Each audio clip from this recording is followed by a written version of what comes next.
요한복음 19장 이제 드디어 들어갑니다.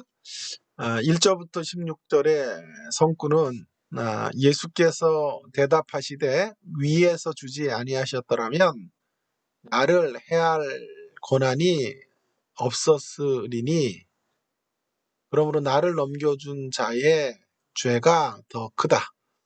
나를 내게 넘겨준 자의 죄가 더 크다. 이 구절을 가지고 제가 참 은혜를 받았어요. 뭐 별 구절 아니잖아요. 그런데 너무 좋은 메시지예요. 나를 넘겨준 자들은 유대인들이거든요. 그들이 죄가 더 크다. 이 무슨 말이냐 하면요. 하나님은 제 여호수아 때도 그런 얘기를 좀 드렸었는데 하나님은 우리를 도매금으로 판단하시지 않으신다. 무슨 뜻입니까? 인생들의 죄의 경중을 따지신다라는 거죠. 하나님이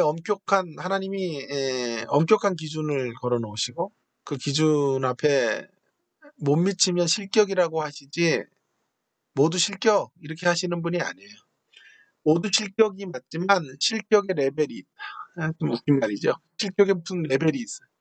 그러나 실격에도 레벨이 다르다라는 것을 말씀하세요.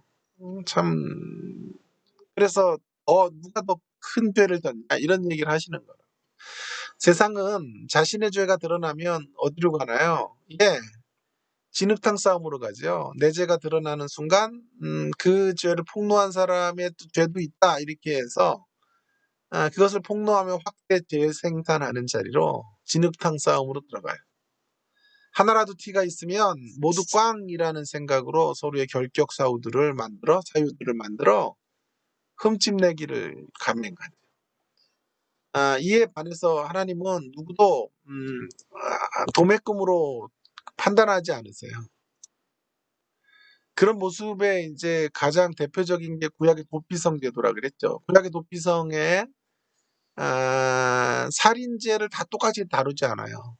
부지 중에 죄를 범한 자들은 살아남을 수 있는 길을 주신단 말이에요. 등급을 매기신다. 이러한 하나님의 모습이 오늘 가감 없이 그대로 드러나고 있는데요. 십자가의 처형의 숨가쁜 상황 속에서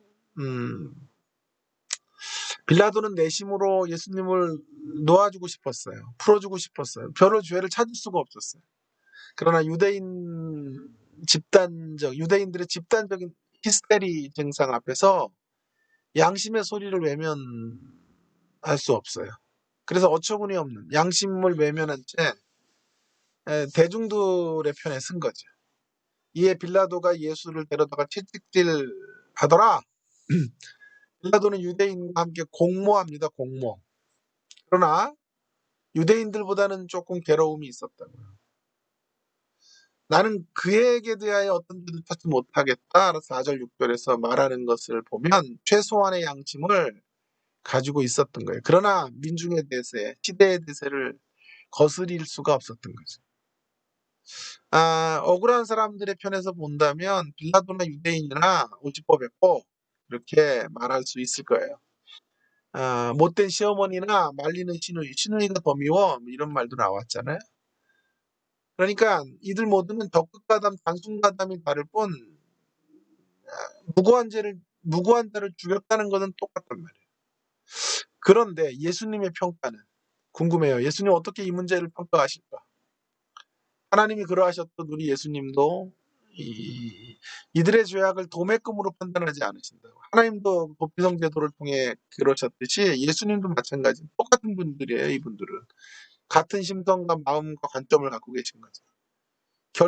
결과론으로 평가하지 않으시는 거예요. 11절에서 확인하듯 나를 내게 넘겨준 자의 죄가 더 크다 하시니라. 이것을 우리에게 적용해 보면 큰 위로가 되고 적용점이 될 것이라고 생각해요. 도매금으로 평가하지 않으시는 하나님은 결과로 드러난 죄를 가지고 결과로 드러난 못미침, 부족함. 그러나 어떤 사람들은 결과가 동기도 없죠. 악한 의도로 악한 결과를 만드는 사람이 있고, 우리 같은 저를 좀 포함시켜 주세요. 우리 같은 사람들은 선한 의도를 가지지만 잘 안 되죠. 그래서 결과적으로는 좋지 않은 결과들이 생기는 거죠. 좋지 않은 의도로 좋지 않은 결과를 만드는 사람들과 좋은 의도를 가졌으나 좋지 않은 결과를 만드는 사람들이 도매금으로 평가된다면 우리는 정말 억울할 것 같아요. 그러나 도매금으로 평가하는 것이 세상이라고. 결과론을 가지고 평가하는 거잖아요. 그러나 주님은 우리가 얼마큼 몸부림쳤는지, 우리의 작은 신음, 그렇게 하고 싶지 않았던 우리의 마음조차도 헤아리시는 분. 이 은혜가 돼야 된다고. 이게 은혜 안 되면 불신자. 하나님 나라 들어가기 힘든. 농담이에요. 또 막 이상한 신학을 제가 퍼뜨렸다고 막 이런 거 하면은 저는 큰일 나요. 자, 작은 몸부림이라도 우리가 100점 만점을 못 받아도 노력하다 65점밖에 못 받았어. 그래도 그 65점으로 간 것을 하나님은 귀하게 여기신다고. 빵점이라고는 안 하신단 말이에요. 그래서 우리가 사람을 대할 때도 이런 시선을 가지고 상대의 몸부림을 소중히 여겨주고 모두 정죄의 자리로 떨어뜨리면 안 되겠어요. 우리 늘 실수하고 넘어지지만, 자, 오늘의 기도가 이거예요. 나의 행동의 결과만 보시고 판단하지 않으시고 동기와 작은 몸부림도 외면치 않으시는 하나님이 나의 아버지여서 너무 감사합니다. 우리를 아신단 말이에요. 우리의 진정성을 아시고 우리의 동기를 아시고 우리의 마음 중심을 아신다. 행동이 모자라도 또 도매금으로 우리를 그렇게 넘기지 않으신다. 참 중요한 메시지 같죠? 중요합니다. 제가 얘기하는 게. 자, 19장 17절부터 27절까지 보도록 하겠습니다. 목이 합니다. 빌라도가 패를 써서 십자가 위에 붙이니 나사렛 예수 유대인의 왕이라 기록되었더라. 19장 19절. 예수님께서 십자가의 처형을 당하시는데요.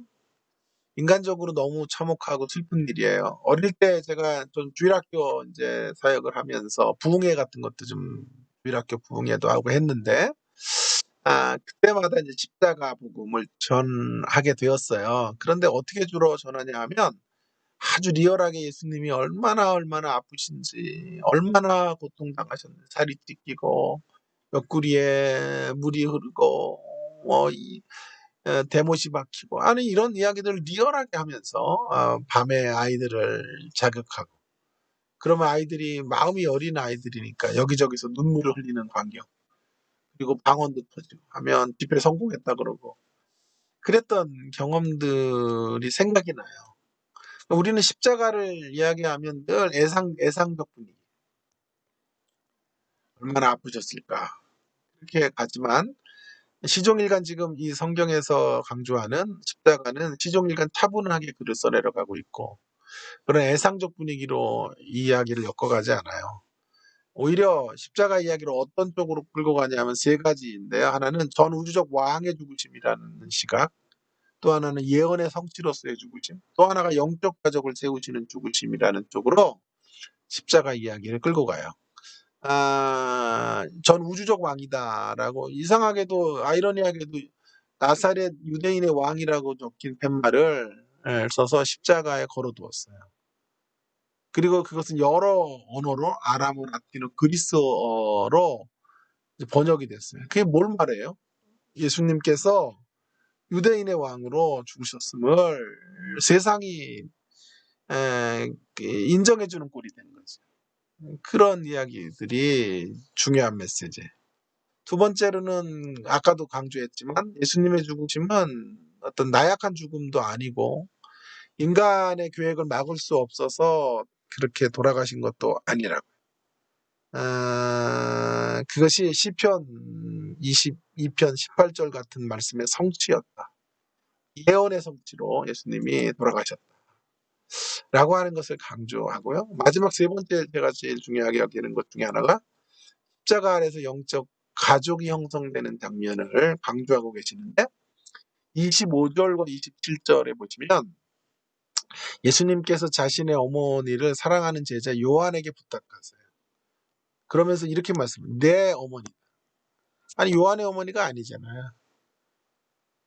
흔히 예수님의 효심을 여기서 말하려고 하는 분들이 많은데요. 예수님도 효자였다. 어머님이 걱정인데. 그럼 어머니 걱정됐으면 예수님이 형제들에게 부탁을 해야죠. 그죠? 그런데 예수님은 지금 요한에게 부탁하고 있는 거죠. 무슨 말입니까? 십자가를 사이에 두고 영적 가족으로 마리아와 요한을 연결하고 있는 거죠. 영적 가족. 그러니까 십자가를 사이에 두고 십자가 사이로 우리 모두가 가족이 되는 그림이 보이는 거예요. 십자가 사이로. 옛날에 그런 노래 제가 좋아했던 조동진의 나뭇잎 사이로 좁다란 하늘. 제가 설교 같은 거에서 노래 부르는 게 처음이에요. 태어나서. 워낙 음질해서. 여러분 사랑해서 불러드렸어요.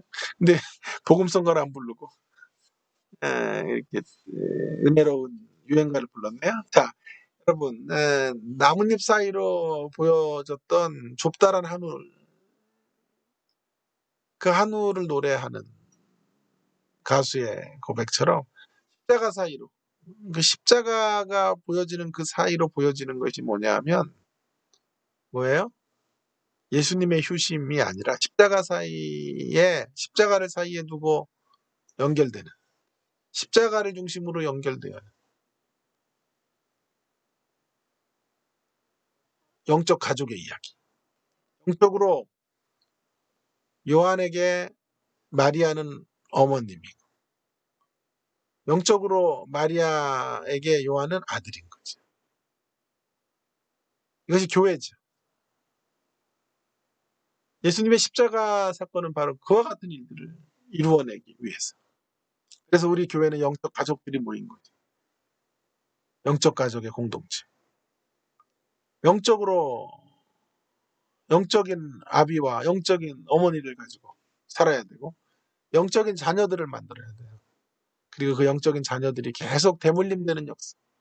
그래서 교회가 바로 영적 자녀들이 낳고 길러지는 역사로 세워져 가는 그런 곳이 되어야 하겠습니다.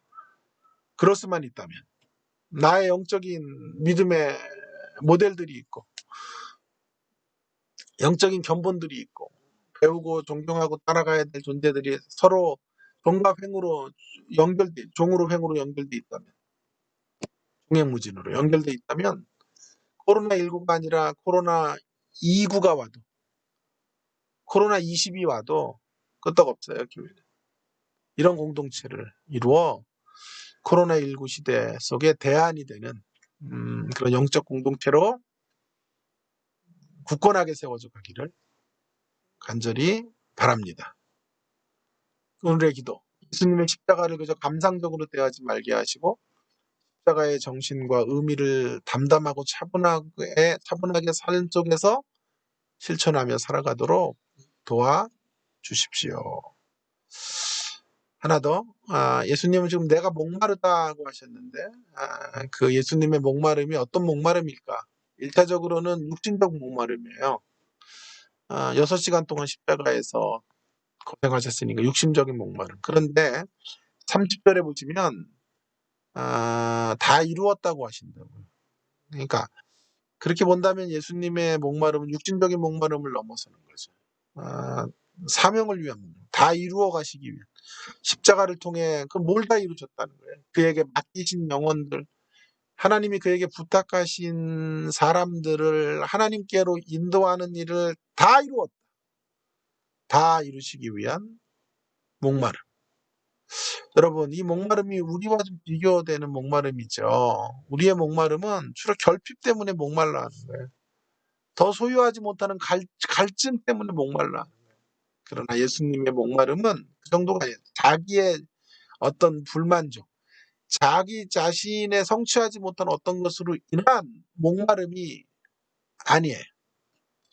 다른 이들을 위한 목마름, 하나님의 사명을 향한 갈증을 갖고 계신 거죠.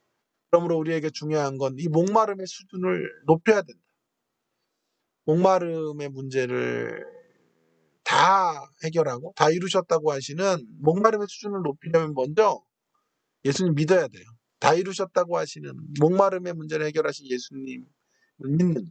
더 나아가서 우리의 목마름의 수준은 나를 위한 만족을 만드는 만족의 결핍으로 인한 목마름 정도가 아니라 계속적 차원의 목마름, 희생적 차원의 목마름을 가져야 되겠습니다.